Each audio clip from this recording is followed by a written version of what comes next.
मेरा ये मानना है कि एक्टिंग आप सिखा नहीं सकते। आप जो इंस्टीट्यूट्स हैं, जो जितना ये एक्टिंग को निखार सकते हैं।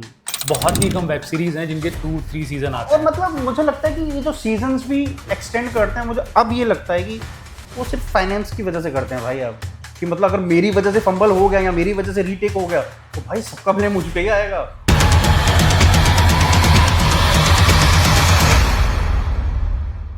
हेलो गाइस, मेरा नाम है Piyush Sharma, actor, model, YouTuber, और आपका स्वागत है मेरे यूट्यूब चैनल कहानियों पर। और आज जो हमारे गेस्ट हैं वो हैं मोहित शर्मा, जो जम्मू से आते हैं। बहुत ही उम्दा कलाकार हैं। बहुत सारे serials, web series, ad, movies, आप किसी चीज़ का भी नाम लीजिए, सब कुछ कर चुके हैं। और बता दूं आपको, सिंगर भी बहुत अच्छे हैं। और मोहित भाई और हम दोनों सेम टीचर के स्टूडेंट हैं, रवि खेमू सर, जो कुणाल खेमू के फादर भी हैं। तो आज का जो टॉपिक है जिस पे हम बात करेंगे वो है एक एक्टर की लाइफ कैसी होती है, और इतना काम करने के बाद आगे लाइफ कैसी रहती है, और आजकल जो चल रहा है हमारे बॉलीवुड में उसके बारे में भी हम बात करेंगे। तो आइए आपको मिलवाता हूँ मेरे गेस्ट मोहित शर्मा जी से। नमस्कार जी, धन्यवाद धन्यवाद। कैसे हैं मोहित भाई? बढ़िया बढ़िया, तंदुरुस्त। तो मोहित भाई, जम्मू से हैं आप, जी। और आजकल आपने देखा होगा जम्मू बहुत ज़्यादा चर्चे में था। जम्मू हमेशा से चर्चा में ही रहा है, लेकिन दिक्कत यह है कि जम्मू कश्मीर हमेशा गलत वजहों से चर्चा में रहा है। हम जो कला के क्षेत्र में जो लोग लगे हुए हैं, हम लोगों का यही प्रयास रहा है कि अगर जम्मू कश्मीर को पूरी दुनिया में जाना जाए तो अच्छे कामों के लिए जाना जाए। पर अब इसको क्या ही कह सकते हैं कि हमेशा जब जम्मू कश्मीर का चर्चा होता है तो गलत चीज़ों की वजह से होता है। बट अपनी तरफ से हम कोशिश में लगे हुए हैं। पर कहते हैं हर चीज़ का एक वक्त होता है, वक्त बदलेगा, चीज़ें अच्छी होंगी, आज नहीं होंगी तो कल होंगी, होनी तो है। उम्मीद पे दुनिया कायम है, हम बस। भी इसी उम्मीद पर हैं। तो अच्छा तो होगा ही, आज नहीं तो कल होगा ही। बिल्कुल। अच्छा, तो मोहित भाई मैं जानना चाहता हूँ, आप जैसे रवि खेमू सर आपके भी जी टीचर जी हैं, जी जी मेरे जी भी जी। हैं, तो आपने उनके साथ थिएटर किया था? मैंने थिएटर उनके साथ नहीं किया है। मैं एक्चुअली उनके फादर के साथ, मेरा काफ़ी अच्छा, मोतीलाल खेमू जी उनका जिनका नाम है, जी। उनके साथ हमारे काफ़ी अच्छे ताल्लुकात रहे हैं। मैं जम्मू में, हमारा थिएटर ग्रुप है नटरंग करके, जिसके डायरेक्टर बलवंत ठाकुर जी हैं। तो हम जब नाटक करते थे तो मोतीलाल सर आते थे देखने के लिए, और वो पता नहीं शुरू से मुझे मुझे और मेरा एक और फ्रेंड है रोहित करके, हम दोनों को बहुत पसंद करते थे। वो बहुत, उनसे बहुत गप्पे मारते थे हम लोग। तो उनके थ्रू हम रवि सर से मिले थे। उनके कभी हमने आपस में काम कभी नहीं किया है, बट ये है कि उनके फादर के साथ काफ़ी अच्छे ताल्लुकात थे हमारे। और कुणाल खेमू के साथ मेरे ताल्लुकात ऐसे हैं कि मैं जब बॉम्बे आया था और मैंने जब पहला काम अपना किया था तो मैंने एज एन असिस्टेंट किया था। तो मैंने एक फ़िल्म में असिस्ट किया था, जिस फिल्म का नाम था गुड्डू की गन। अच्छा। तो उसमें मैं असिस्ट किया था। तो कुणाल खेमू जी के साथ मैं वहाँ पे था। तो मैंने उनको बताया था कि that I met your father and grandfather. तो वैसे वाली ताल्लुकात इस तरह से। तो 3 पीढ़ियों को जानते हैं आप? हाँ, मतलब खेमू खेमू परिवार के 3 जी। पीढ़ियों को मैं जानता हूँ। ओके। तो मोहित भाई, आपको कितना टाइम हो गया मुंबई आए हुए? यार मैं वैसे 2011 में मुंबई आया था, बट तब मैं आया था पढ़ने के लिए। तो ओके। मैंने जो अपनी मास्टर्स की है वो यहीं से यूनिवर्सिटी ऑफ मुंबई से की है, और मेरे कोर्स का नाम है master of theatre arts. Okay. तो मैंने पोस्ट ग्रेजुएशन किया है थिएटर में। तो वो मैंने किया था 2011 से 2013 में। ओके। और उसके बाद फिर मैं घर गया था जम्मू। फिर उसके बाद आई गेस 2015 में मैं आ गया था काम करने के लिए, और तब से भगवान का आशीर्वाद बना हुआ है, कर ही रहे हैं कुछ ना कुछ। अच्छा, तो मोहित भाई मुझे एक चीज़ पूछनी थी। जैसे हम कहते हैं कि कोई बहुत अच्छा एक्टर होने के लिए आपको एफटीआई जाना होता है, या फिर एनएसडी जाना होता है, या फिर जो और भी सारे थिएटर ग्रुप्स हैं, ये ज़रूरी है ऐसा, या फिर एक्टर एक्टर बनने के लिए ज़रूरी नहीं है कि आपको थिएटर ही जाना है? एक होता है ना कि आपको अंदर से ही आता है चीज़ें। यार जहाँ तक मेरा एक्सपीरियंस है, जितना मैंने अभी तक काम किया है, ये जो मिथ है ना कि एक्टिंग सिखाई जा सकती है कि नहीं, मेरे एक्सपीरियंस से, मैं किसी को कोट नहीं कर रहा, मेरा जो एक्सपीरियंस है, मेरा ये मानना है कि एक्टिंग आप सिखा नहीं सकते। आप ये जो इंस्टीट्यूट्स हैं, जो जितना भी, ये एक्टिंग को निखार सकते हैं। दो तरह के लोग होते हैं, या तो एक्टर हैं या तो नहीं है। हाँ। तो अगर हैं तो जो जो गुरुजन लोग होते हैं, जो गुणीजन होते हैं, वो आपको निखार सकते हैं अपने एक्सपीरियंस से। आप कहीं अटक गए हो, आप मुझसे कुछ पूछोगे, तो अगर उसमें मेरा एक्सपीरियंस होगा, मैं अपना एक्सपीरियंस आपको बता सकता हूँ। तो ये जो और सबका अपना पर्सनल है। कुछ लोग यार मतलब बॉर्न एक्टर जो होते हैं, अब ये ज़रूरी भी नहीं है कि आप सीख के ही एक्टर बन सकते हो। हमारे सामने कई ऐसे एग्जांपल्स हैं जिन लोगों ने ना कोई थिएटर किया है, ना किसी इंस्टीट्यूट से हैं, कहीं से भी नहीं है, but they are like one of the biggest actors in the world. तो ये मिथ ही है। और हर मेरे को लगता है कि क्राफ्ट से ज़्यादा किस्मत है। तो मतलब जब मैं भी शहर में आया था तो मैं यही सोच के आया था कि नहीं भाई क्राफ्ट आना चाहिए, आपके साथ सब हो जाएगा, लेकिन नहीं, अब इतने साल बिताने के बाद मुझे लगता है क्राफ्ट आपको आना चाहिए, पर उससे पहले आपकी किस्मत अच्छी होनी चाहिए, फिर मज़ा है, फिर वो जो दोनों का मिश्रण है ना, फिर नोबडी कैन स्टॉप यू। जब मैं रवि सर से मिला था पहली बार, तो जब हम थिएटर कर रहे थे उनके साथ, तो रवि सर ने ना बहुत ऐसे ब्लंटली बोली थी एक बात, और मेरे को उस टाइम पे बहुत बुरी लगी थी। सर कह रहे बेटा देख बहुत सिंपल है इस यहाँ पे, nobody give a damn about your craft. Craft आपकी बहुत बाद में देखी जाती है, या तो तेरे बाप पे बहुत पैसे होने चाहिए या तेरी किस्मत बहुत बुलंद होनी चाहिए। हाँ, तो उस टाइम पे मेरे को ऐसा था कि नहीं यार सर ने ऐसे कैसे बोल दिया यार, हम तो पहली बार ही आए और हमें ही ऐसे बोल दिया। बट अब मैं सोचता हूँ ना, तो उन्होंने बहुत सही बात बोली थी, उन्होंने पहले दिन ही आईना दिखा दिया था। एक्चुअली वो जो कहावत है ना, सच कड़वा होता है, हाँ, वो बहुत वाजिब बात है। हम इंसानों की ना, ये अब इसको क्या कहें कि हम ना सच सुनना नहीं हमको पता है होगा यही, हाँ, हमको पता है हमको मरना है, हाँ, लेकिन कोई इस बारे में सोचता नहीं है। हाँ, तो वही वाली बात है, सच कड़वा होता है। अगर तो कोई आपको लाइफ में ऐसे इंसान मिल जाए जो आपको मुंह पे सच्चाई बता रहे, तो भाई उनके हाथ जोड़ो, उनके पाँव को हाथ लगाओ, आशीर्वाद लो भाई। सच में। तो उस टाइम पे मैं सोचता था कि मैंने यार ऐसे थोड़ी होता है, अभी इतने सारे एग्जांपल्स हैं, इनकी क्राफ्ट कितनी स्ट्रांग है और इनको क्राफ्ट की वजह से ही काम मिला है, बट हमें ये नहीं पता कि उनकी एक जर्नी है। एब्सोल्युटली हर किसी की जर्नी वो है। 20 साल 25 साल की जर्नी है, और तुम आज देख रहे हो उनको। जैसे वो नहीं कहते कि एक सितारा जो इतने साल पहले मर चुका है, हाँ हाँ हाँ, तुम उसको आज देख रहे हो, और हम कह रहे हैं यार ये तो कितना कितना खूबसूरत सितारा है ना? और मेन बात ये ना कि हमारा जो क्राफ्ट है ना, उसको करते हैं कि हम करत करत अभ्यास है। अब एक लोहे का पिलर है, उसको आप रोज रेज मार के वो करोगे वो एक शेप में आ जाएगा। बिल्कुल। तो हमारा वैसे वाला, अगर आपको क्राफ्ट नहीं भी आता, लेकिन अगर आप रोज कैमरे के सामने जा रहे हो, आप रोज उन सिचुएशंस में, कोई आपको बता रहा है कैसे रिएक्ट करना, तो एक टाइम पे आके आप अच्छा एक्टर बन जाओगे, क्योंकि आपके पास वो कॉन्फिडेंस आ गया है। इतने सालों का रेगुलर जो आप कैमरा फेस कर रहे हो, तो वो आपको क्राफ्ट, ये वो वाला क्राफ्ट है जो आप करेंगे तो और निखरता जाएगा। तभी मैंने कहा ना, यहाँ तो एक्टर होगा, यहाँ तो नहीं होगा, आप निखार सकते हो क्राफ्ट से। जो क्योंकि मुझे ऐसा लगता है कि इमोशन आपको कोई सिखा नहीं सकता। नहीं, वो आपको अपनी इमोशनल मेमोरी में ही जाना पड़ेगा। हाँ, कि ऐसा है तो ये होता है, वैसा होता है तो वैसा होता है। मैं जो वो जो बात एक कह रहा हूँ ना, अभी दिक्कत क्या है कि हम लोग एक्टर हैं जैसे, ठीक है ना, हमको कुछ भी मिलेगा ना परफॉर्म करने के लिए, हम उसको कैजुअली नहीं कर सकते। अब जैसे तुम बात करो ना, क्राफ्ट की बात कैसे आएगी? अगर हमको कुछ मिल गया परफॉर्म करने के लिए, तो हम उसको कैजुअली करेंगे नहीं, क्योंकि हमारे पास एक एक्सपीरियंस है, हम एक एक्टर हैं, ट्रेंड एक्टर हैं, तो हम किसी भी चीज़ को हल्के में नहीं करेंगे। चाहे एक लाइन की बात हो, चाहे एक वर्ड बोलना हो, चाहे वर्ड नहीं भी बोलना, सिचुएशन में रहना हो, हम तब भी अपना पूरा जो जितना सीखा हुआ है, जितनी हमारी इमोशनल मेमोरी है, उस वक्त उस जगह पे रह के 100% परफॉर्म करेंगे। तो वहाँ क्राफ्ट आपका काम आता है। जिन ट्रेंड एक्टर्स के लिए सबसे अच्छी बात ये होती है कि आपकी वजह से नुकसान नहीं होता है। हाँ, ट्रेंड और अनट्रेंड एक्टर में यही फर्क है। अगर आप ट्रेंड एक्टर हो, आपकी वजह से ना रीटेक्स होंगे, आप डिसिप्लिन एक्टर हो, आप टाइम पर आओगे, आप कहीं टाइम वेस्ट नहीं करोगे, आपको अपने लाइंस पता है, आपको अपने इमोशंस पता है, तो डायरेक्टर के लिए काम इजी हो जाता है। अनट्रेंड के लिए ये होगा कि A to Z आपको बताना पड़ेगा। कर लेगा वो एक्टर भी कर लेगा, लेकिन उसमें टाइम ज़्यादा जाता है। और कहते हैं ना हमारे यहाँ तो हर मिनट का पैसा है। एब्सोल्युटली। अभी तो चलो यार, जब से मतलब चीज़ें सुधर गई हैं, पहले तो रील का ज़माना था भाई। वो जो रील भर के कर, मुझे तो, हम तो इस वाली जनरेशन में डिजिटल वाले में हम तो मैं तो सोचता हूँ कि भाई तब एक्टर पे कितना प्रेशर रहता होगा भाई, कि मतलब अगर मेरी वजह से फंबल हो गया या मेरी वजह से रीटेक हो गया, तो भाई सबका ब्लेम मुझ पे ही आएगा। और हेड्स ऑफ है भाई। और वो रील्स इतनी महंगी आती थी, वही मंगवानी पड़ती थी। अभी वो 3 इडियट भी तो उसी पे हाँ, शूट उसका हुई थी। मेकिंग में वो दिखाया ना कि वो कहीं से साउथ की फिल्म हो रही थी, वहां से उठा के लेके आए, और ये भाई साहब तीनों पी के मस्त सीन कर रहे हैं। कह रहे हैं यार एक आखिरी रील है, यही है जो करना है। और अच्छी बात ये थी कि उसमें ये भी बताया गया कि एक्टर्स को नहीं बताया था कि रील खत्म हो रही है, वरना वो परफॉर्म करना शुरू कर देते ना कि नहीं खत्म हो रही, जल्दी जल्दी सीन खत्म करो। तुम करो जो तुमको कर रहा हो, आज प्रोडक्शन आगे पीछे भाग रहा है, यहाँ से वहाँ, वहाँ से यहाँ, लेकिन वही है, जैसे करना वैसे करना तो पड़ेगा ही। वो तो है, और जो तरीका है वही तरीका।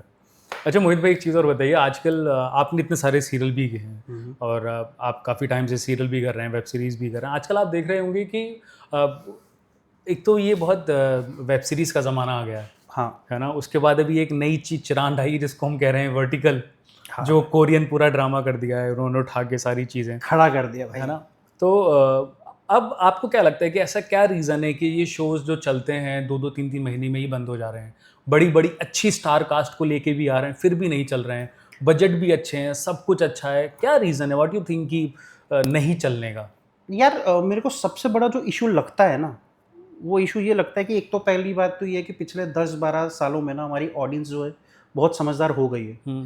पिछले 10 सालों में इतना अच्छा काम मार्केट में आया ना कि लोग अब वो चीज़ें भूल गए हैं। अब आप 3 बार ढैं ढैं ढैं करके अगर आप स्क्रीन पे चलाओगे तो वो नॉस्टैल्जिया में चलेगा भाई। आज तुमने किसी सीरियस फिल्म में वो 3 बार बोला, लोग हंसेंगे, अरे ये तब होता था।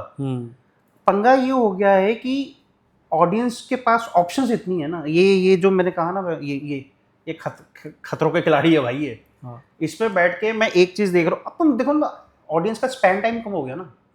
आपका जो आप टाइम स्पेंड करते हो किसी भी क्राफ्ट पे, वो रहा ही नहीं। आप रील देखते हो, एक रील नहीं अच्छी लग रही, दूसरी देखते हो, दूसरी 10 सेकंड का टाइम रह गया है। अब आपका क्राफ्ट में अगर वो चीज़ है कि 10 सेकंड में आप अगर ऑडियंस को अपनी तरफ कर सकते हो तभी चीज़ें चलेंगी, वरना नहीं चलेंगी। और टीवी में जहाँ तक मुझे लगता है कि ये है तो बुरी बात यार कि इतनी मेहनत से लोग टीम बनाते हैं, शो शुरू करते हैं और 3 महीने में बंद हो जाता है। बट उसमें भी मेन रीज़न जो मुझे अपने काम के बाद, एक्सपीरियंस के बाद लगा है, वो ये लगा है कि जब भी कोई नया शो बनता है ना, सब बहुत एनर्जाइज होते हैं कि नहीं भाई कुछ नया करेंगे, इस बार ये जो शो आ रहा है ना, ये ऐसा शो आया नहीं, तब एनर्जीज बहुत हाई होती हैं। लेकिन जैसे ही आपका टेलीकास्ट शुरू होता है ना, पहले 10 एपिसोड तक ना सब बड़ी मेहनत से काम करते हैं, फिर 10 एपिसोड के बाद जब देखते हैं टीआरपी नहीं यार नहीं आ रही, चलो इसको मार दो, झूमर गिरा दो, बिच्छू ले आओ, किचन ड्रामा शुरू कर दो, सास बहू शुरू कर दो। अब आपको ये चीज़ समझने की ज़रूरत है कि भाई अब ऑडियंस वैसी नहीं है। अब कोई सास बहू का ड्रामा नहीं देखना चाहता। आजकल रियलिज्म का ज़माना है, रियल स्टोरीज़ का ज़माना है, रियल एक्टर्स का ज़माना है। आपको टीवी पे भी वही चीज़ लानी पड़ेगी। तो आई होप कि आहिस्ता आहिस्ता ये चीज़ें सुधर जाएंगी। बट वही है कि ये दुखदाई बात है कि शो शुरू होता है और 3 महीने में बंद हो जाता है। ये थोड़ा है तो दुखदाई है। पर अच्छा, जैसे अभी आपने बोला है कि वो अब नॉस्टैल्जिया हो जाता है, जैसे अनुपमा शो है। हाँ। अगर आप अनुपमा की स्टोरी उठाएं, उसमें सारे कैरेक्टर मार दिए जो पुराने थे, नए कैरेक्टर्स लिया है। फिर जो बालाजी करता था पहले कि कुछ नहीं हो रहा तो नाजायज़ बेटा ले आओ, हाँ, है ना, फिर प्लास्टिक सर्जरी करा के उसको जिंदा कर दो। अभी अनुपमा में भी यही चल रहा है ना, कि वो डांस सिखा रही है बार बार जाके, फिर वो रो रही है, घिस पीट रही है। तो अनुपमा में ऐसा क्या है जो उसने ऑडियंस को पकड़ा हुआ है? सी अनुपमा के बारे में मैं एक चीज़ कहना चाहूँगा, जो मैंने जितने लोगों से बातचीत की है उसकी ऑडियंस से। अनुपमा की सबसे अच्छी चीज़ जो मुझे लगती है कि उसकी जो ऑडियंस है ना, उस शो की जो ऑडियंस है, that is very loyal audience. और उसके मोस्टली तुम जिस भी बंदे को जो अनुपमा देखता होगा वो यही कहता होगा, नहीं मैं शुरू से देख रहा हूँ, मेरे को 2 साल हो गए हैं, मेरे 3 साल हो गए, मेरे कई दोस्त हैं शो में। उसके साथ मुझे लगता है सबसे अच्छी फेवरेबल बात यही, सेम विद ये रिश्ता क्या कहलाता है, रिश्ता क्या कहलाता और है? अनुपमा, विच इज़ दोनों सेम प्रोडक्शन हाउस के हैं, डायरेक्टर्स का राजेश शाही जी उनके प्रोड्यूसर्स हैं। उसमें अच्छी बात ये है कि उन दोनों शोज़ की जो ऑडियंस है ना वो बहुत लॉयल है। और आपको ये भी चीज़ माननी पड़ेगी कि जैसे ये रिश्ता है जो है शो है, वो कब से चल रहा है भाई? मैं छोटा था, हाँ, मैं बड़ा हो गया, मतलब वही तब से देख रहा हूँ मैं शो को। आपको वही माना, तो उतने साल की ऑडियंस भी तो है ना। आज क्या है, अगर आप नया शो शुरू करोगे तो आपको ऑडियंस बनानी पड़ेगी। ये अनुपमा ये हो गया, उल्टा चश्मा हो गया, ये वैसे वाले शोज है जिनकी ऑडियंस है। शो के साथ साथ ऑडियंस भी ग्रो कर रही है। अब क्या है, मैंने खुद अपनी आंखों से देखा है कि भाई बच्चे खाना खाते हैं, उल्टा चश्मा देख के खाना खाते हैं भाई। मेरे यहाँ भी आपके, और ये बहुत कॉमन सी बात है, आप दिन में किसी भी घर पे चले जाओगे, टीवी लगा हुआ है, टीवी पे ये शो चल रहे हैं, लोग अपना काम कर रहे हैं, उनके कानों में ये चीजें जाती रहती हैं। तो ये ऑडियंस जो है, इन शोज की जो ऑडियंस है, बड़ी लॉयल ऑडियंस है। तो इस वजह से ये लोग ये शोज इतना सरवाइव कर पा रहे हैं, और मुझे लगता है आगे भी करेंगे ये लोग सरवाइव। मेरी तो बहुत दिली तमन्ना है कि ये टीवी शो वापस से आ जाए कल्चर। एब्सोल्युटली, क्योंकि वही वाली बात है कि यार वेब सीरीज अच्छी बात है, लेकिन वेब सीरीज की आप पता है आपको कि इसके 10 एपिसोड होंगे, 12 एपिसोड, कहानी खत्म हो जाएगी। लेकिन जो टीवी ऑडियंस उनको पता कि चलेगा भाई, तो आप उन किरदारों का हिस्सा बनते हो, उनकी जर्नी में। आप देखो आज भी जो अच्छे शोज हैं उनकी डिस्कशंस होती हैं। अगर उस शो में कुछ उल्टा सीधा हो जाएगा, कोई ऐसे ही मार देंगे किसी को या कोई आ जाएगा, तो आप कभी उनके कमेंट्स पढ़ो, फिर डिस्कशंस होते हैं कि भाई ऐसे कैसे मार दिया इस कैरेक्टर को। भाई मैं आपको बता रहा हूँ, मैं एक शो करता था, ये रिश्ते हैं प्यार के। उसमें ऑडियंस को लेके मेरे लिए पता क्या डिस्कशंस होती थी, भाई जुगनू की आप कॉस्ट्यूम क्यों नहीं बदलते हो, ये कमेंट्स में होता था। तो हमको लॉजिक देना पड़ा कि भाई नहीं, वो एक क्या कहते हैं अपना नौकर है, तो उनकी नौकर की एक ड्रेस है, तो वो वही ड्रेस रहेगी। 4-5 सेट है उनके सेम, हाँ, पर कपड़े सेम नहीं, क्योंकि वो उनकी ड्रेस है, यूनिफॉर्म है वो। भाई लिख के बोलना पड़ा। मैंने कई बार लाइव जब मेरा चलता था, मुझे यही सवाल, आपकी कॉस्ट्यूम क्यों नहीं बदलते, शादी में भी आपने यही पहना था, फलाने में भी। भाई ऐसे टैग करते थे पूरे ऐसे कॉस्ट्यूम, जिसकी जब अब टीवी में क्या होता है ना, जब भी कोई इवेंट होता है तो एक थीम लेके कॉस्ट्यूम बनती है। या वो येलो एंड व्हाइट बनेगा, ब्लू एंड दिस दैट फलाना। उसमें ये क्वेश्चन आता है कि जुगनू की कब कॉस्ट्यूम बदलेगी। तो ऑडियंस इतना जुड़ जाती है आपका। अरे मेरी दादी अब नहीं है इस दुनिया में, पर जब वो थी तो वो सीरियल देखती थी साथ निभाए साथिया। हाँ हाँ हाँ और मेरी बहन वर्किंग थी उस टाइम पे, शादी नहीं हुई थी उसकी, तो जब वो ऑफिस से आती थी ना तो मेरी दादी उससे बात करती, तेरे को पता है आज क्या हुआ? हाँ हाँ हाँ हाँ। आज गोपी बहू के साथ ना उसने ऐसे कर दिया। मेरी बहन सोचती कि मतलब जो नया नया नया शुरू हुआ, हाँ। कह रही कौन गोपी बहू, कौन? अरे नहीं यार, ये टीवी में साथ निभाए साथिया में, हाँ, मतलब सेम। ऐसा लोगों की लाइफ में, मतलब एक अभी जब बॉम्बे आया पहली बार ना, तो मैं बालाजी में एज आईडी काम कर रहा था, तो मैंने पहली बार रोनित रॉय को देखा रियल लाइफ में। तो रोनित रॉय के साथ हमने काम भी किया एक साथ। हाँ, वो तो बाद में, पहले जब मैं रोनित रॉय को जब पहली बार लाइफ में देखा तो मेरे मुंह से नहीं, मतलब मिस्टर बजाज आज तक मैं कल की बात बता रहा हूँ भाई तुमको, मैं कल की बात बता रहा हूँ। कल जम्मू में मेरे भाई हैं और मेरे भाई के साले की शादी, तो कल उसकी रिसेप्शन थी। तो मेरे भाई ने, हमने वीडियो कॉल रोज़ करते हैं, तो उसने कॉस्ट्यूम बताया, उसने 3 पीस पहना हुआ था। तो मैंने उसको बोला भाई इतनी गर्मी है, तुमने 3 पीस कैसे पहना? जम्मू में बहुत गर्मी चल रही है। तो कह रहा है क्या यार 10-15 मिनट पहनूंगा फिर उतार दूंगा, तुझे तो पता ही है हमको बचपन से मिस्टर बजाज बनने का शौक है। ये बात कम से कम, आई डोंट नो कसौटी जिंदगी की कब आता था यार, 10-15-20 साल हो गए। तो मैं जो पहले कह रहा था नॉस्टैल्जिया हिट होता है जो, उसने मुझे ये बोला है कि यार तुझे तो पता है हमको ऋषभ बजाज बनने का कितना शौक है। और मेरे दिमाग में मुझे समझ आ गया कि वो क्या बोलना चाह रहा है। हाँ। वो ये बोलना चाह रहा है मैं कोट उठा के रख दूंगा साइड में, मैं बास्केट में घूमूंगा। सेम वही वाली बात कि आप जब भी आप रोनित रॉय को देखो पहली, क्योंकि हमारे जहन में वही इमेज है ना उनकी पहली, तो मिस्टर बजाज ही आएंगे भाई।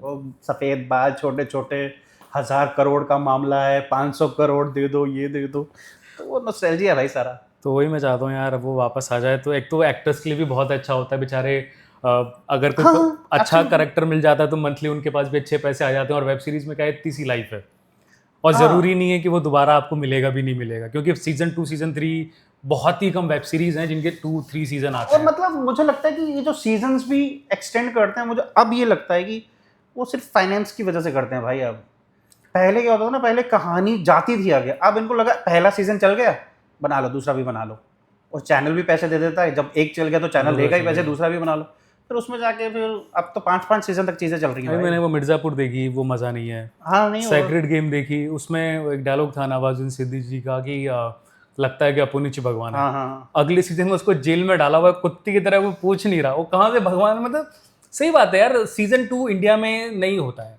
नहीं, मुझे लगता है कि वो अगर आप जब आप लिख रहे हो ना स्टोरी, अगर आपने वहाँ पे 2 सीजन बना के, जैसे अभी हम बात करते हैं गैंग्स ऑफ वासेपुर की, ठीक है ना, अब उस बंदे ने A to Z फिल्म बनाई, फिल्म आ गई जी 5 घंटे की आपको बना। अब हमारे हिंदुस्तान में 5 घंटे की फिल्म तो नहीं रिलीज कर सकते आप, नहीं कर सकते। उस बंदे ने बहुत समझदारी की, उसने दो भागों में बना दी, पहला एक कर दिया, इमीडिएट महीने के बाद दूसरा कर दिया। तो आपको समझ आता है कि एक कैरेक्टर की जर्नी है ना, A to Z उसकी जर्नी है। अब यहाँ क्या होता है, एक सीजन आपने बना लिया, अरे यार लोगों को पसंद आ गया, यहाँ तो फिर बनाओ स्पेशल ऑप्स की तरह, हाँ, कि ऑडियंस वेट करे भाई साहब क्या बना है वो शो यार। सच में मतलब जब से ये वेब सीरीज का सीजन चल रहा है, मुझे लगता है कि शायद पहली बार मुझे ऐसा लगा कि मुझे पता है कि मैं लास्ट एपिसोड देख रहा हूँ, मुझे लगा शिट यार ये खत्म हो रहा है यार, इसके बाद नहीं होगा, और मुझे लगा कि नहीं भाई ये दोबारा सीजन आना चाहिए, या तो फिर इस तरह का क्राफ्ट करो भाई। और के मैनन ने क्या काम किया है भाई मैं उन लकी लोगों में से हूँ भाई, मैंने जैसे ही the moment I saw the special ops, बहुत कम ऐसा होता कि आपको कंट्रोल नहीं होता अपने आप पे, मैंने भाई उसी वक्त इंस्टाग्राम पे भाई को टैग करके फोटो डाल के कर दिया, और भाई ने रीपोस्ट कर दिया। मैंने देखी थी। अरे भाई साहब और क्या चाहिए यार हालांकि मैंने उनकी मिसेस के साथ काम किया है। अच्छा, निवेदिता जी के साथ मैंने शो किया था, मेरा जो लाइफ का सबसे पहला शो था, कोई लौट के आया है, तो उसमें हम दोनों ने साथ काम किया था। उनकी भी वो जो एक वो सीरीज आई थी ना अमेज़ॉन की, जिसमें अविनाश तिवारी, के मेनन, दाऊद पे थी जो, शायद नाम भूल गया मैं अभी, मुझे नाम याद नहीं, तो उसमें निवेदिता जी भी थी। तो जब मैंने उनका काम देखा था तो मैंने उनको भी मैसेज किया था, तो she reply to me also कि हाँ, लेकिन अच्छा लगता है जब अच्छे कलाकार आपको रिप्लाई करते, तो बहुत अच्छा लगता है यार। एज एन एक्टर हमारे लिए पैसा वैसा तो चलो सबको ही चाहिए, हाँ। पर जो सबसे ज़्यादा खुशी आपको देती है मेरे ख्याल से वो एप्रिसिएशन देती है, कि जब किसी एक्टर की, जब कहते हैं ना थिएटर में खड़े होकर जब तालियां बजती हैं, वो 100 करोड़ से भी मतलब आप कंपेयर नहीं कर सकते उस खुशी को, उस एप्रिसिएशन को। अच्छी बात यह है ना कि जब आप अच्छा काम देखते हो तो आपको वो अपने आप को एक ऐसा लगता है कि हम में से कोई उठ के गया जिसने अच्छा काम किया, तो उस वक्त आप ये नहीं देखते ये वो वाला एक्टर, नहीं, आप उस अच्छे काम को देखे अप्रिशिएट करते कि हाँ भाई अच्छा काम हो रहा है। हाँ, ऐसा नहीं कि नहीं हो रहा है, जस्ट कि हर जगह पे नहीं हो सकता। और एक मोटिवेशन भी मिलती है आपको कि जब ये भी कर रहे हो तो यार हम भी कर सकते हैं, हाँ हाँ एब्सोल्युट। है ना। एक और यही लोग हैं जो हम जैसे आउटसाइडर्स को मोटिवेशन देते हैं कि नेपो तो है नहीं अपन लोग, और वो नेपो से भी हमें यार कोई मैं दिक्कत ये नहीं। नेपो वेपो में खेलता ही नहीं मैं भाई, ये बड़ा उल जलूल वो है मुझे लगता है कि और भाई मेरी बात सुन, आज हम दोस्त हैं, तुम पॉडकास्ट शुरू कर रहे हो, मैं तुम्हारा दोस्त हूं, तुमने मुझे बुलाया ना, तो ये नेपो हो गया। आप अपने लोगों को ही बढ़ाओगे ना यार। ऑब्वियसली आज मेरे पास पैसा आता है, मैं प्रोड्यूसर बनता हूँ, तो तुम्हारा कोई बेटा जिसको मैं देख के मुझे पता लग रहा है कि यार इसमें है हीरो वाली क्वालिटी, तो मैं क्यों अपने लोगों पे ही खर्च करूंगा ना मैं। ऑब्वियसली प्रायोरिटी तो वही रहेगी। वही ना, और हर जगह यही होता है भाई, बस ये कि हम ग्लैमर वर्ल्ड में इसलिए हम बदनाम, करती सारी दुनिया वही है। अब यार पॉलिटिशियन का बेटा पॉलिटिशियन ही बनता है, डॉक्टर का बेटा मोस्टली डॉक्टर ही बनता है। अभी मेरे पापा का कोई बिजनेस है, उन्होंने बहुत मेहनत से इतना बड़ा एम्पायर खड़ा किया, absolutely। तो वो यही चाहेंगे ना कि पीयूष ही बैठे उस पर, ये थोड़ी चाहेंगे कि भाई मोहित आके बैठ जाए, उसमें गलत गलत कुछ भी नहीं है भाई। क्योंकि वो पापा ने मेहनत करी, वो मुझे- चीज़ें बनाई, वो चीज़ें करी, तो ऑब्वियस है। मुझे ऐसा लगता है कि ये नेपोटिज्म वाला जो खेल है ना, ये वो लोग कर सकते हैं जो वहां नहीं पहुंच सकते। भाई पहली बात तो ये है कि हर किसी की अपनी किस्मत है, तुम्हारी अपनी किस्मत है, मेरी अपनी किस्मत है। बिल्कुल। मैं कहाँ पैदा हुआ वो मेरी किस्मत है, तुम कहाँ पैदा हो तो वो तुम्हारी किस्मत है, ठीक है ना। अब तुम ऐसे घर में पैदा हुए जो खानदानी फिल्में बनाने वाला है भाई, जो लोग बाहर के एक्टर्स को काम दे रहे हैं वो पहले तो यही चाहेंगे ना कि हमारे घर में अगर कोई है तो हम उसको चांस देंगे। अब आगे उस एक्ट, अब तुमको पता है कि नेपो किड की मुझे तो लगता है लाइफ बहुत खौफनाक जिंदगी जीते हैं भाई सच्चाई वो। है, मैं मिला हूँ। हम आउटसाइडर है ना, हम जाके एक फिल्म में अच्छा काम कर जाएंगे ना तो हमारे लिए बहुत है वो। उन बेचारों को अपने हर काम के साथ अपने आप को प्रूव करना पड़ता है कि भाई देखो मुझे सिर्फ ये नेपो होने की वजह से नहीं मिल रहा, मैं अच्छा काम भी कर रहा हूँ। हमारे सामने कई ऐसे एग्जाम्पल्स भी हैं। मैं अभी उनसे मिला था जो देवानंद के जो बड़े भाई हैं जो पिक्चर बनाते थे, चेतन, हाँ। देवानंद जी के, तो उनके बेटे से मिला था, हाँ जो भी है इस 35-40 के आसपास। ही सेड कि यार मेरे पापा ने मोस्टली पिक्चर देवानंद जी की बनाई हाँ, हाँ। है ना, तो मैं भी, मेरे पापा भी बहुत बड़ा नाम है इंडस्ट्री का, चेतन और अभी बहुत बड़ा देवानंद नाम जी भी बहुत बड़े नाम है। फिर मेरे पास काम नहीं है, कह रहा मैं हर प्रोडक्शन हाउस जाता हूँ, हर लोगों से मिलता हूँ, चीज़ों से मिलता हूँ, मेरे पास काम नहीं है। नहीं होगा ना। कह रहे यार ये बहुत सिलेक्टिव बच्चे होते हैं जिनको मिल जाता वो है। हर किसी की अपनी किस्मत है, ये हमको ये मानना तो कह पड़ेगा रहा है भाई। ऐसा नहीं है कि भाई कोई भी किसी घर में पैदा हो गया तो अब वो करेगा ही करेगा या उसको मिलेगा ही भाई मिलेगा। कितने स्टार किड लॉन्च होते हैं, उसमें से आप ये बताओ ना कितने चलते हैं, वही चल पाते हैं जिनमें काबिलियत है। अर्जुन कपूर घर बैठे हैं, नहीं उदय उसमें मैं चोपड़ा वगैरह। नहीं, नहीं, मैं हर किसी का अपना अपना जोन है। उदय चोपड़ा को तुम ये नहीं कह सकते वो बैठा हुआ है भाई, उसने नहीं, एज एन एक्टर मैं कह रहा हूँ, अगर हाँ। जैसे अगर कोई बोले कि भाई देखो अब यशराज से बड़ा तो कोई प्रोडक्शन हाउस ही नहीं है, नहीं अपने वही बेटे को वो चला सकते हैं अगर ऐसे चल पाते तो। वही मैं कह रहा हूँ ना, तो फिर नेपोटिज्म कैसे आया? वो तो भाई साल में 12 फिल्में उदय चोपड़ा के साथ बना सकते हैं ना भाई। ऑब्वियसली वही वाली बात है, अपनी तरफ से सब कोशिश करते हैं भाई, किसी को जो चल जाते हैं वो चल जाते हैं, जिनके पास क्राफ्ट है वो निकल जाते हैं। यार मैं एक चीज़ को मानता हूँ, बहाने और एक्सक्यूजेस वही देता है जो लूजर होता है। हाँ, जिसको जो मेहनत नहीं करना चाहता, सीधी बात है यार, मैं भी यही इसी चीज़ पे बिलीव करता हूँ। क्योंकि जो मेहनत कर रहा है, जो काम कर रहा है, जो चीज़ें कर रहा है, उस पर इन सब चीज़ों के लिए वक्त ही नहीं है, हाँ, टाइम ही नहीं है भाई, क्योंकि उसको अपना आगे क्राफ्ट अच्छी करनी है, आगे काम ढूंढना है। तो ये जो फालतू की चीज़ें हैं ये वही हैं कि भाई एक्टिंग के लिए क्या करते हो, करा 2 टाइम जिम जाता हूँ, हाँ, ये बहुत हो गया कॉमन भाई। करा नहीं एक्टिंग के लिए, करा सुबह रनिंग पे जाता हूँ, शाम को वर्कआउट करने जाता हूँ, करा एक्टिंग के लिए, करा बस यही करता हूँ। अच्छा मोहित भाई, आपको नहीं बोला जैसे अब बोलते हैं कि एक्टर बनना है तो आपको बॉडी होनी चाहिए? नहीं और यार, ये मेरे होना साथ चाहिए। हमेशा उल्टा हुआ। मैंने जब कभी जीवन में ये सोचा कि मैं अपने शरीर पे काम करूँगा, मुझे डायरेक्टर्स ने ये चीज़ बोली। हमारे एक टीवी के बहुत ही बड़े डायरेक्टर हैं, उनका नाम है आशीष श्रीवास्तव जी। उनके साथ मैं 4 शोज़ कर चुका हूँ। तो जब मैं वो जो ये रिश्ते हैं प्यार के उनके साथ कर रहा था ना, तो अब क्या होता है ना, जब आप रेगुलर काम करते हो तो खाना पीने का तो आपको वो रहता ही नहीं है कुछ, तो आप कभी भी जा रहे हो कभी भी आ रहे हो तो खाना पीना, तो उस वक्त मैंने कुछ नहीं किया, थोड़ा सा शरीर मेरा कम हो गया होगा, तो मेरे को बुला के पूछने, तू क्या जिम विम जा रहा है क्या आजकल? मैंने कहा नहीं सर, मैं पतला क्यों हो रहा है? मैं कहा सर कुदरती तौर पे हो रहा हूँ, मैं कुछ नहीं कर रहा हूँ। तो सीधा बोला मुझे, खबरदार पतला हुआ तो। और मेरे को थोड़ा सा स्ट्रेंज लगा, मैंने कहा सारी दुनिया तो बोल रही है पतला हो जाओ, तुमको काम करना ही है। मैंने कहा सर ऐसा क्यों? तब उन्होंने मुझे कहा कि ये जो तुमको काम मिल रहा है ना, वो तुम्हारी लुक की वजह से ही मिल रहा है। अच्छे एक्टर हो बुरे एक्टर हो वो सेकेंडरी चीज़ आ जाती है, क्योंकि हमारी इंडस्ट्री में पहला काम लुक पे ही जाता है। सबसे पहला आपका जो सिलेक्शन होगा, हाँ ये इस लुक में जा रहा, हाँ इसको पूछो यार, फिर आगे वो देखते हैं अच्छा इसने क्या किया है, इसने कितना काम किया कितना नहीं, हाँ ठीक है बुला लो, मीटिंग कर लो, ये कर लो। फिर आपके जब सारे सितारे आपके हक में होते हैं फिर आपको वो काम मिल जाता है। तब उन्होंने मुझे कहा था कि पतले होने की मत सोचियो, और मैं भी फिर उसके बाद थोड़ा सा जो मैं थोड़ी सी सोच रखी भी थी कि मैंने पतला होना, मेरे अंदर वो चीज़ बैठ गई। मैंने कहा नहीं, सही बोल रहे हैं भाई, जिम वाले, एब्स वाले आप हर गली कूचे में दिख जाएंगे। इस बॉडी शेप वाले लिमिटेड लोग हैं, अब तो ये वाले भी बहुत हो गए। नहीं, वैसे ये वाली सही बात है, क्योंकि मैं भी जब ऑडिशन पे जाता हूँ तो मैं देखता हूँ कि यार हर लड़का ऐसा ही है, लंबा चौड़ा गोरा, बॉडी और बॉडी भी मतलब यहाँ से लेवल बॉडी हाँ, अलग, ऐसा लगता है बेचारे खाना ही नहीं खाते क्या, भूखे नंगे ही रहते हैं इतना ऐसा। तो वही है कि और एक सीरियल हो या मूवी हो, कुछ भी हो, उसमें हर कोई ऐसा नहीं होता, डिफरेंट डिफरेंट हाँ, अच्छा, और कैरेक्टर्स। आपके घर में भी देख लो ना, आपके घर में मम्मी पापा भाई बहन, अब 2 भाई हैं, दोनों अलग अलग होते हैं ना यार। बिल्कुल। तो वैसा तो होने, अब अगर हम टीवी में अगर या फिल्म में किसी भी एक फैमिली बनाएंगे तो सब अलग अलग लुक के बनाएंगे, सब एक जैसे हो जाएंगे, तो फिर मजा क्या आएगा। वो कहते हैं ना, जितने ज़्यादा रंग उतना ज़्यादा वही, बढ़िया वही। दिखता है। और बता दूं, मैं मोहित भाई और मैंने भी साथ में काम किया था, एक सीरियल था जिसका नाम था अदालत, और रोनित रॉय के साथ, हाँ हाँ, जिसमें मोहित भाई रिपोर्टर थे और ये मैं कैमरामैन था, तुम रिपोर्टर मैं थे। रिपोर्टर था। हाँ, और जब मिस्टर रोनित रॉय को हम देखते थे टीवी पे तो ऐसा लगता था यार यार कितने बढ़िया एक्टर हैं। किस्मत वाली ही बात है हाँ, हाँ, कि जिनको absolutely। टीवी पे देखते थे आज उनके साथ हम खुद टीवी का हाँ, स्क्रीन मतलब शेयर कर रहे मैं हैं। अभी थोड़े दिन पहले ही किसी से ये बात कर रहा था कि मतलब अब कोई मुझे ऐसे पूछेगा तो मैं ऐसे मैं बड़े बड़े नाम ले सकता हूँ जिनके साथ मैंने काम किया है, तो वो थोड़ा सा एक अचीवमेंट वो लगती है मुझे। काम तो बहुत कर रहे हैं अभी, अच्छा काम मिलेगा अच्छा काम करके, लेकिन वो है कि हाँ भाई थोड़ा सा तो। अच्छा, आपने शहीर शेख के साथ भी काम किया हाँ जी, है, हाँ जी, जो हाँ। अर्जुन बने थे महाभारत में, तो कैसा रहा उनके साथ? यार उनके साथ भगवान की दया से ना, मतलब उनके साथ, उनके बारे में जब मैं बात करता हूँ मुझे बड़ी चीज़ घरेलू वाली फील आती है, क्योंकि मैं उनको भाई कह के बुलाता हूँ मैं उनको। तो उनके साथ जो मेरा रिलेशन शो में बना था ना, जो मुझे आज भी याद है कि वो कहते हैं ना आइस ब्रेक कैसे होती है आपकी। तो मैंने पहले दिन उनके साथ शूट किया, सीन विन किया, नाइट शिफ्ट थी उस दिन। तो हमारी ब्रेक हुई तो मैं खाना ले रहा था, वो मेरे पास से गुजरे और वापस आए, तब तक मेरा एक सीन उनके साथ हो चुका था। तो वो वापस आए और मुझे कहते हैं यार हमको ना अपने में केमिस्ट्री बनानी पड़ेगी, हमारे बहुत सीन्स होंगे आगे। तो मैंने उनको बोला आप घबराओ नहीं, हमारी केमिस्ट्री पहले ही बनी हुई है।